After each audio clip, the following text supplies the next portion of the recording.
Chapter 10. Hear ye the word which the Lord speaketh unto you, O house of Israel. Thus saith the Lord, Learn not the way of the heathen, and be not dismayed at the signs of heaven, for the heathen are dismayed at them. For the customs of the people are vain.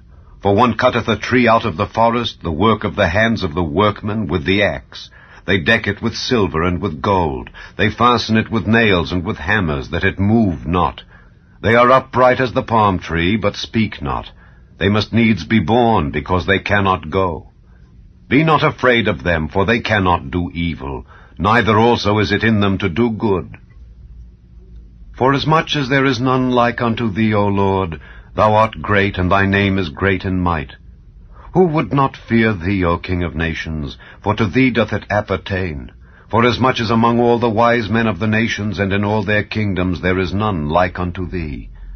But they are altogether brutish and foolish. The stock is a doctrine of vanities. Silver spread into plates is brought from Tarshish, and gold from Uphaz, the work of the workman and of the hands of the founder. Blue and purple is their clothing. They are all the work of cunning men. But the Lord is the true God. He is the living God, and an everlasting King. At his wrath the earth shall tremble, and the nations shall not be able to abide his indignation. Thus shall ye say unto them, The gods that have not made the heavens and the earth, even they shall perish from the earth and from under these heavens. He hath made the earth by his power, he hath established the world by his wisdom, and hath stretched out the heavens by his discretion.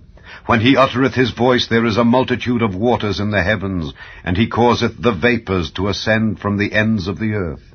He maketh lightnings with rain, and bringeth forth the wind out of his treasures. Every man is brutish in his knowledge. Every founder is confounded by the graven image. For his molten image is falsehood, and there is no breath in them. They are vanity and the work of errors. In the time of their visitation they shall perish. The portion of Jacob is not like them, for he is the former of all things, and Israel is the rod of his inheritance. The Lord of hosts is his name.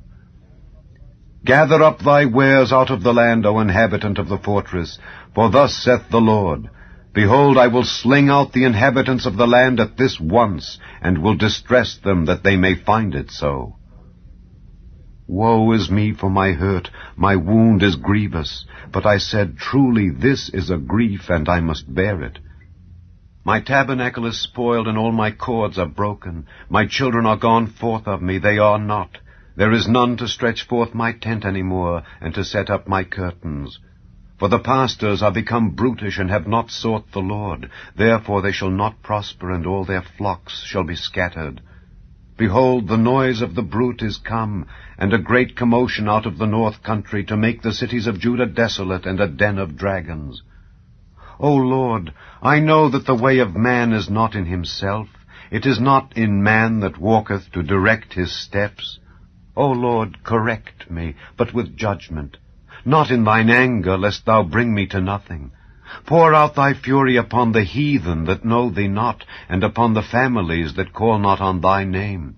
For they have eaten up Jacob, and devoured him, and consumed him, and have made his habitation desolate.